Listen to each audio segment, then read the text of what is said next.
किसान देश का पेट भरते हैं, लेकिन पेट भरने वाले किसान अगर सत्ता की चौहद्दी पर खड़े होकर संघर्ष करने लगे तो संघर्ष की गूंज को कोई भी नजरअंदाज नहीं कर सकता। किसान आंदोलन में भी वही हो रहा है। पंजाब, हरियाणा समेत कई राज्यों के किसानों की मांग दिल्ली की सीमा पर अपने लिए इंसाफ की मांग कर रही है। 3 दिन बीत चुके हैं, लेकिन किसानों के सवालों का जवाब मिलने के बजाय सियासत इस पूरे मामले पर जमकर हो रही है।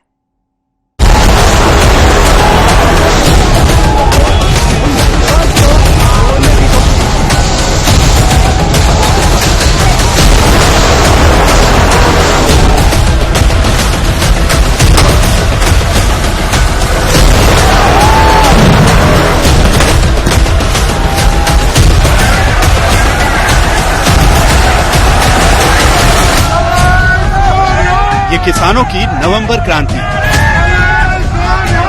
तीसरे दिन भी सिंघू बॉर्डर पर किसानों का जमावड़ा है। किसान यहीं डेरा डाले हुए हैं। सिंधु बॉर्डर पर किसान लगातार डटे हुए हैं और पूरी तैयारी के साथ आए हैं। सारी व्यवस्थाएं हैं खाने पीने की और इन सब के बीच, और ये पूरी पंजाब से तैयारी थी। ये क्या ट्रैक्टर में पूरा सब खाने पीने का सामान है? सारा राशन है जी, 6 महीने का राशन डक्की पड़ते हैं। किसान इसी सिंघू बॉर्डर पर बना रहे हैं, खा रहे हैं। उन्होंने ठान लिया है कि किसी भी सूरत में वो यहाँ से हटने वाले नहीं हैं। वो 3 नोटिफिकेशन जो अभी जारी किए हैं उनको रद्द करना, ये हमारी पहली डिमांड है। लिखती रूप में दे रहे हैं एमएसपी, लिखती तो कह रही है कि हमने 1.5 गुना कर दिया है। बिल्कुल कहने की बात है, लिखती रूप में लिख कर दे दें। ये हक की वो आवाज है जो दिल्ली की फिजाओं में गूंजने को मचल रही है।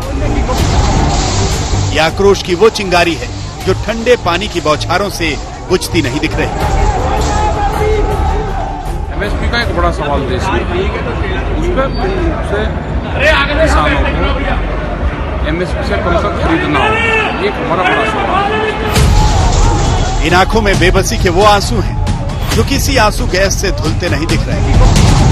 तो ये दिल्ली मार्च बता रहा है कि हल चलाने वाले किसान अपनी खेती किसानी की मुश्किलों का हल निकालने के लिए किस हद तक बेचैन हो उठे।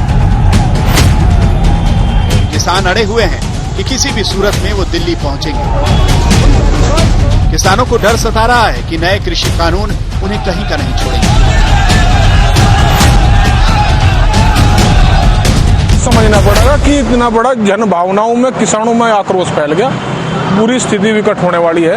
अपने हक्कां लिए लड़ते हैं। जो काले कानून पैदा किए हैं सरकार ने, उसी को बंद कराने के लिए पहले भी सरकार से 3 या 4 बार वार्ता किसानों की हो चुकी है, लेकिन किसी भी प्रकार की सकारात्मक बात आज तक किसान के हित में नहीं आई है।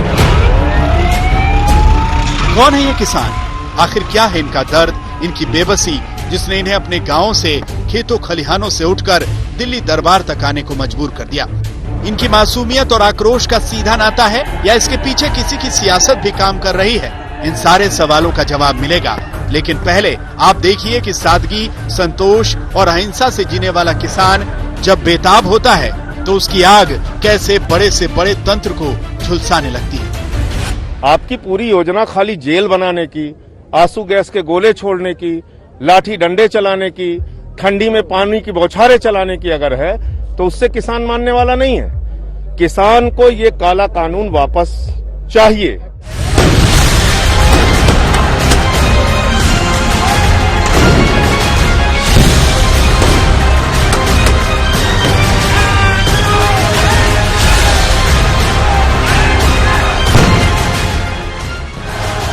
हम अकेले ही चले थे जानिबे मंजिल, मगर लोग साथ आते गए और कारवां बनता गया। सूबों की चौहद्दी किसानों की सामूहिक पीड़ा के विस्तार को रोक नहीं पाई। कहीं एक कोने से कुछ किसानों ने हुंकार भरी तो जगह जगह से एक जैसी आवाज उठने लगी।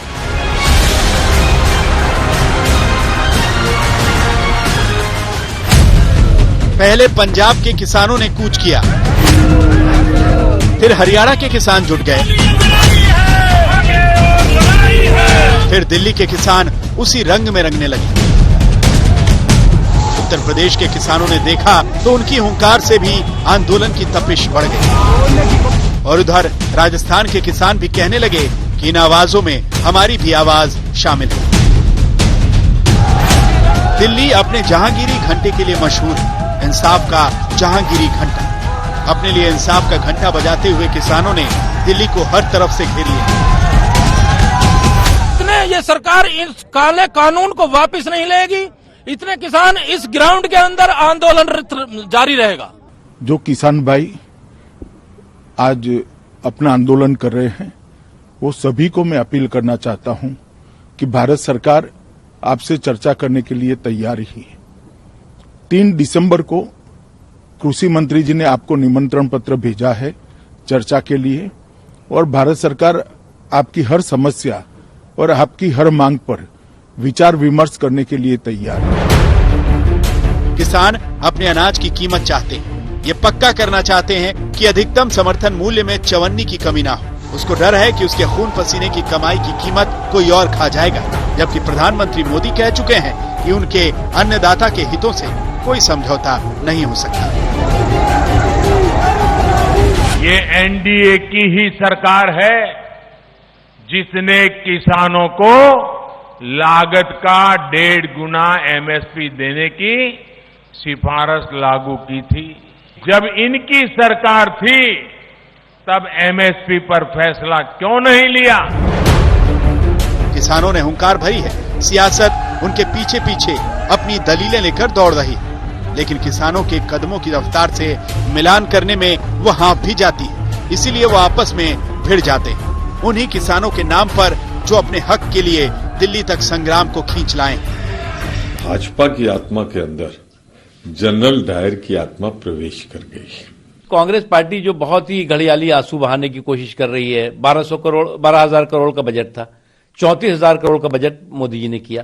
इस कानून में एक क्लोज जोड़ना चाहिए कि संज्ञेय अपराध होगा अगर किसान को कोई संस्था या व्यक्ति एमएसपी देने से रोकता है। मैं आपके माध्यम से सभी किसान यूनियन के नेताओं को विनम्र प्रार्थना करना चाहता हूं कि वो ऐसे सर्दी के मौसम में कोविड के संकट में आंदोलन का रास्ता छोड़ें और वो दिल्ली आएंगे तो हम लोग जरूर उनसे चर्चा करेंगे। किसानों के हितों का सवाल वक्त बेवक्त अपना जवाब मांगता रहा है। एक बार फिर वो फिनिक्स की तरह अपनी ही राख से निकलकर खड़े हो गए, ये कहते हुए कि साडा हक इत्थे रख।